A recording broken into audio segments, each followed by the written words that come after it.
Alex Jones. We were expecting that he was going to take the stand today in Connecticut. The defense decided strategically not to put him back on the stand. They're going to wait to bring him back during their case in chief. So he left the courtroom, but he didn't leave the courthouse property. He's standing outside, as he has been doing throughout this proceeding, and talking to the media. Let's go and check in.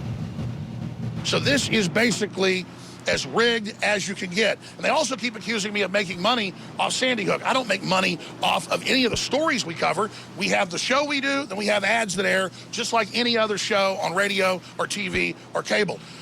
That's a fraud. This law firm, Democrat Party, high-powered ambulance-chasing law firm, Chris Manny and the rest of them, know that they just got a $73 million settlement with Remington. They've won a bunch of other big lawsuits for these families. And I would imagine in 30 years, this law firm will be suing people with the Sandy Hook families. I mean, somebody of their great-great-grandchildren may be suing people over this. They have sued basically dozens and dozens of different organizations and groups, and it never ends. When the real person that killed the children was Adam Lanza. People don't know Adam Lanza. Most people don't know Adam Lanza.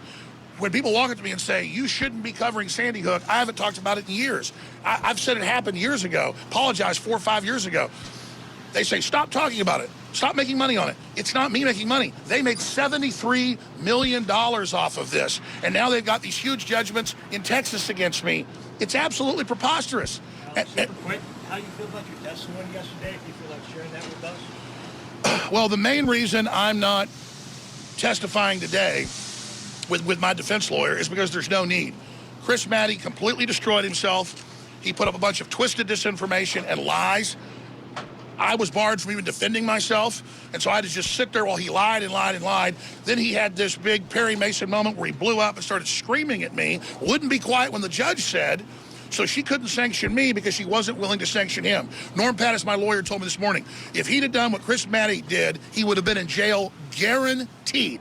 So Chris Manny already has the trial rigged. He already has it where I can't put on evidence, and then he screams at me for 5 minutes, and all I do is respond and say, you're an ambulance chaser and you're a despicable person, right back to him while he pretends that I'm the devil. It's absolutely disgusting. And he continued to lie over and over again and say, you said the names of all these people. No, I haven't. I acknowledge I talked about Robbie Parker and said that video looks suspicious because the internet had already put it out with tens of millions of views. And I did do that. And I could see how that was hurtful. It's still my free speech. And I apologized to Parker 4+ years ago. And so that's the reality here. I want to get past Sandy Hook. I want to get school safety bills passed. A big bill just got vetoed by the very senators from this state to increase school safety funding across the country. Why in the world would the Democratic Party veto major spending bills for school safety and security? And it's these very senators and these very law firms. And I'll tell you why. Because they know there's going to be more mass shootings, and they're going to line their pockets from the money that comes from that. These very law firms are involved in Texas and Uvalde, where the police stood down for 77 minutes and put hand sanitizer on while kids were getting killed. What did your lawyers tell you? Super quick, what should we expect for your testimony next week when it's your lawyer and your choice about what to expect? You're asking what to expect next week when I have my time to testify. Yep. It's still rigged, but at least he's able to ask me a few basic questions. Today, it's so restricted with what the judge said we can talk about that there's no point of getting up there and just being like a mannequin or a dummy. And so that's what's happening. But just remember that they've weaponized the judiciary. The deep state is going after all their political enemies and opponents and trying with lawfare to bankrupt them or put them in prison. And this is extremely dangerous. We're supposed to be land of the free, home of the brave, and they're using these dead children not just to try to get rid of the Second Amendment, but now the First Amendment. Go ahead, ma'am. Oh, I was just asking, what are your lawyers saying at the exchange yesterday at the end of the day? Well, I don't want to specifically get into attorney-client privilege type stuff, but in Norm Pattis's words, Chris Manny crapped the bed. And his legal colleagues all over the state, including Democrats and Republicans, judges, you name it, have chimed in and said, my God, that was the most disgusting thing they'd probably ever seen. He looked like a fool. And in a case they thought that they were sure to win, he may have lost the case for him. And I can tell you, Maddie's father, who's a famous lawyer, chewed him out and screamed at him in there yesterday after what he did. I mean, he absolutely got completely out of control, trying to piss me off to get out of control, and I didn't get out of control. And so we're just going to let him throw more fits in there And then he'll get up there and Josh Koskoff will start crying and then look at the jury and go cry, cry, and try to get a big cry fest going in there because they want to suck money out of people. The good news is I don't have hardly any money, despite what they lie about in the press, okay?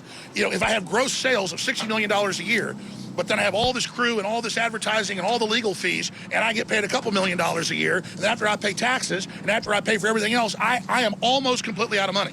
So it's a joke. I'm in bankruptcy. And the judge barred me from saying that. So it's ridiculous. But listen, I came from Access TV. I came from local talk radio. I was super happy when I was living in a $100,000 house and, you know, and in a trailer at my grandma's house. I love it. Money means absolutely nothing to me.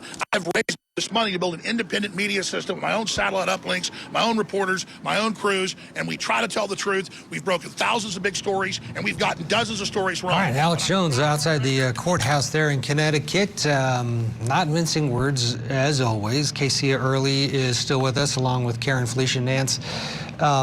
Boy, going after the attorney like that, and then also kind of throwing his attorney under the bus, you know, saying what he said about the other guy. Oh, my gosh. What would you do if you had a client like this, Casey? You should see the signs early on as an attorney. You have to make that determination whether or not you can maintain control over your client, or is this going to be a train wreck? So oftentimes, attorneys know early on what type of client they're dealing with. And I'm pretty sure they know who Alex Jones is. The question is, will they be able to control him in court? I mean, he's going off on a rant. He's going off on this tangent about free speech, Second Amendment, First Amendment. But this is a court. This is a courthouse. You have to be able to control your speech, listen to the question, and answer that question, because you're only hurting yourself. So I'm hoping that this break will be a moment where the attorneys can really speak to their client and tell them, listen, you have to follow what we're telling you. Listen to the question, answer it, and don't go off on this tangent. I love the overacting security guards behind him during the press conference. Oh, we're looking on all the way. Someone's going to attack Alex. Karen, it's all theater, right, to him, and it's making a bit of a mockery of the system. Absolutely, and I agree with Casey. I think the issue is that he believes that the court of public opinion is the all-knowing and obviously the cash cow for him. He doesn't look at courtroom decorum, the respect for either attorney or the judge or even the jury as something that's important to him. It's more important to him to speak to his audience, and he has a huge following. It's just incredible to me. But there are people that pay money, lots of money to him, contrary to what he said in the clip we just saw, that he doesn't have any money. He has tons of money. And so to him, why does he need to listen to the court and be obedient to whatever the judge is instructing him in terms of directions of how to answer questions and only answer what's asked? He doesn't have to do that because he knows that he has a following, and he has adorable fans that are going to listen to every word he says and follow him. And that's the tragedy of this whole situation. Casey, the strategic decision made today by the Jones team not to put him through cross, which would have triggered a redirect. What did you think of that? Again, it's strategic. As a defense attorney, you never know how a trial is going to go. It progresses as it goes on. You have an idea, you prep and you prepare. But in this case, they made that decision because who knows? It could be for a variety of reasons. Maybe they don't want him to mess up again or go down this road of this tangent that he's been going down. I mean, it's crazy because he believes he did well and the attorney is the one who was horrible. I mean, it's crazy what he's thinking. I mean, the total opposite of the viewers, totally opposite of what the jurors may be thinking. So this may be a much needed break for him to get it together and prepare for his direct examination, which the questions will be a little more tailored, a little more rehearsed, and hopefully his responses will be as well. Yeah, I love the way you say, even his dad bawled him out afterwards and pulled him aside. Love it. It's like that Seinfeld episode of The Opposite World.